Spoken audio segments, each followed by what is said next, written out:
Today's reading is the Gospel according to John, chapter 14, verses 1 through 14. On the night that he is to be arrested, Jesus shares final words with his disciples. As the one through whom God is known, he promises to go before them and act on their behalf. The reading begins at verse 1. Do not let your hearts be troubled. Believe in God. Believe also in me. In my Father's house there are many dwelling places. If it were not so, would I have told you that I go to prepare a place for you? And if I go and prepare a place for you, I will come again and will take you to myself, so that where I am, there you may be also. And you know the way to the place where I am going. Thomas said to him, Lord, we do not know where you are going. How can we know the way? Jesus said to him, I am the way, the truth, and the life. No one comes to the Father except through me. If you know me, you will know my Father also. From now on, you do know him and have seen him. Philip said to him, Lord, show us the Father, and we will be satisfied. Jesus said to him, Have I been with you all this time, Philip, and you still do not know me? Whoever has seen me has seen the Father. How can you say, Show us the Father? Do you not believe that I am in the Father, and the Father is in me? The words that I say to you, I do not speak on my own, but the Father who dwells in me does his works. Believe me that I am in the Father, and the Father is in me. But if you do not, then believe me because of the works themselves. Very truly I tell you, the one who believes in me will also do the works that I do, and in fact will do greater works than these, because I am going to the Father. I will do whatever you ask in my name, so that the Father may be glorified in the Son. If in my name you ask me for anything, I will do it. The word of the Lord. Thanks be to God. Every year during Christmas time, in this church and in many churches across the country, kids and adults will put on costumes and play the roles of biblical characters. It's a fun way to remember really any story, and it's tradition. So obviously, we're going to keep doing it. But I do wonder something. I wonder if dressing up and playing a character like this makes it easier or harder to see, sense, and experience the presence of God in our lives as we get older. What's your image of God? How do you picture the biblical story? Is it full of characters that, well, look like this? Because if it is, well, how can you possibly see this story as relevant and intersecting your life in meaningful ways? In today's gospel, we have taken a little step back in the order of things. We are still celebrating the season of Easter, but today's story takes place before Jesus dies. He is talking to his disciples about a time when he will not be with them. And he is giving them assurance, and he's giving them peace of mind that even though he will not be physically present, that they can still be near to him. And this conversation Jesus is having with them, well, it just brings up all kinds of questions. And so as Jesus is talking, his disciples ask, Jesus, what do you mean you are going to the Father or to God? And what do you mean by saying that we will know the way to the place you are going? We don't know how to get there. What do you mean when you say that you and the Father are one? What does God look like anyhow? Asked Philip. This kind of talk is confusing, but here's the central point of what Jesus says. Do you want to know the essence of God? Do you want to be close to me, even though I am not able to be physically present with you? Then follow in my way, the way of unconditional love, the way of forgiveness, the way of mercy and compassion and peace, and you will find me there. And you will know God. And God will be more than just an abstract idea, more than a costumed character, more than just old superstition. So what does God look like? Well, according to John's Gospel, God looks like the way of Jesus. And what does that look like? Well, it looks like genuine love that is shared with anyone and everyone. You can see that in your life. Let me show you. Well, we're with John and Melanie Halter here. And as we've been thinking about this gospel story, and when we follow in the way of Jesus, the way of grace, compassion, mercy, and love, we actually find God present in our lives in ways that we never thought really possible before. And that's a really nice sentiment. It's also really confusing.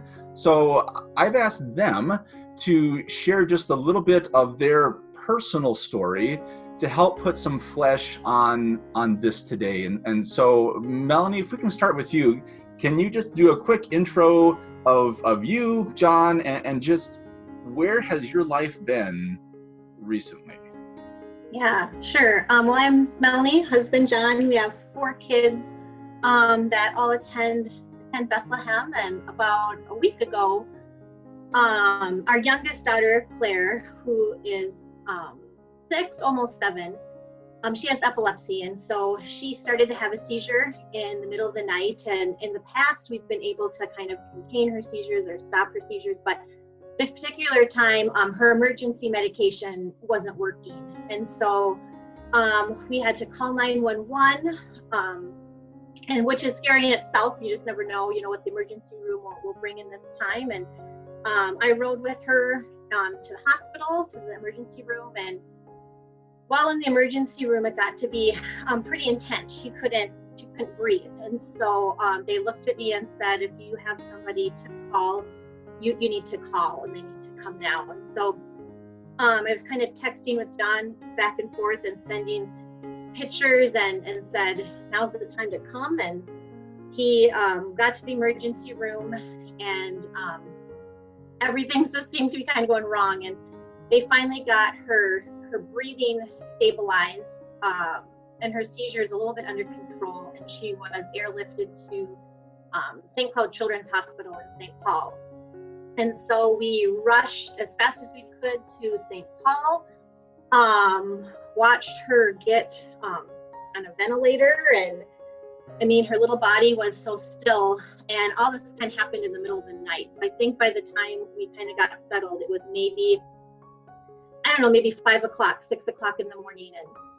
And when this all first kind of started, I'm in a prayer group, and I just posted in the prayer group, I'm like, ladies, I need prayer, and I need it now. And had a lot of people, and that's kind of a private group. And then when we kind of got settled, I just had so many things spinning in my head, and I didn't tell John at all I was doing this. I just left the room to kind of compose myself and went in a waiting room and just kind of went on Facebook and did a Facebook Live and just asked for prayer and tried to express how grateful I was for all of the many people that basically saved our daughter's life, and just kind of left it at that, and hopefully a place of gratitude and a place of prayer.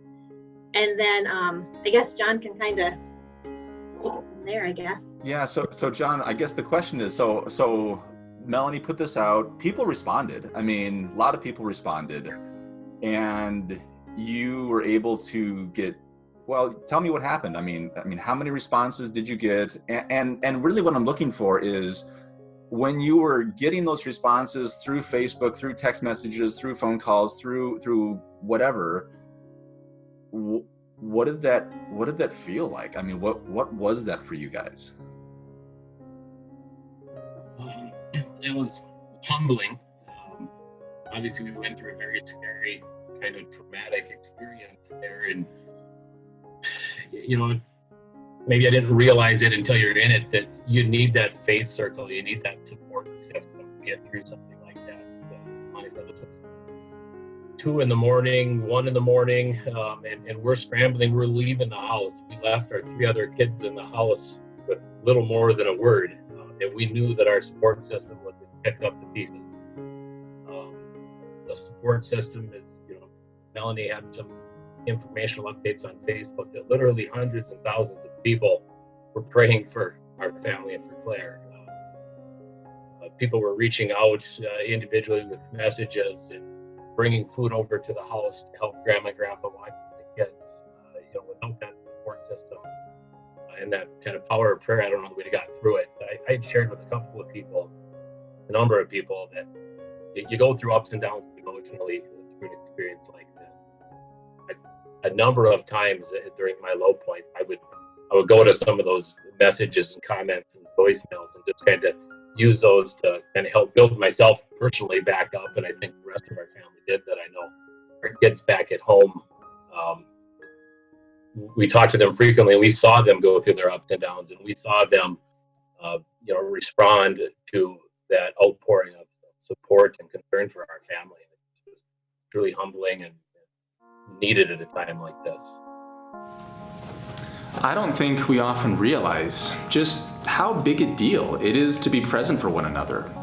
When I think about the biblical story as a whole, it's a story about God wanting to be involved with and present to creation.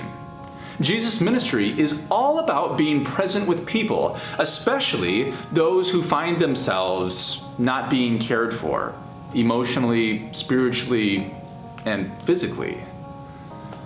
One of the last things that Jesus says in the gospel that we just read today to his followers is this: listen, the one who believes, that is, trusts in me, will also be able to do the works that I do, and in fact will do greater works than these. So tell me, do you believe that? Or do you say to yourself, oh, that can't be me.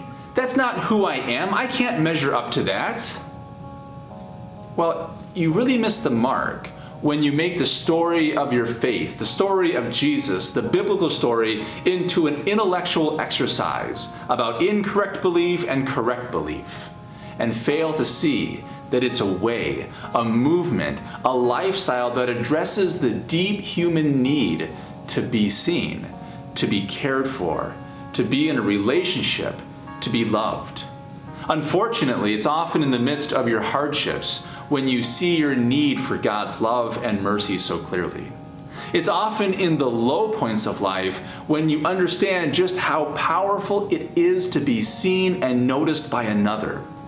It's often when you are at your worst that Jesus' words become more than just nice sayings, as you experience the presence of God through the care and support of your neighbors. Sometimes it takes a pandemic to help us see this. Hear the good news today. Do you want to know the essence of God? Jesus asks. Well, then look to my way, the way of love, grace, and mercy. And when you do, and when you practice these things, the world experiences my presence, God's presence. And there is healing, hope, and peace. And it doesn't matter who you think you are or what you think you're capable of doing. That's the way of God, Jesus says. So no matter where you find yourself today, whether it's a high or a low, no matter what public display you are trying to put on for others, know that you are seen and that you are loved as you are for who you are, by a God who calls you to do likewise for everybody that you meet. This is the good news that we hear today. Amen.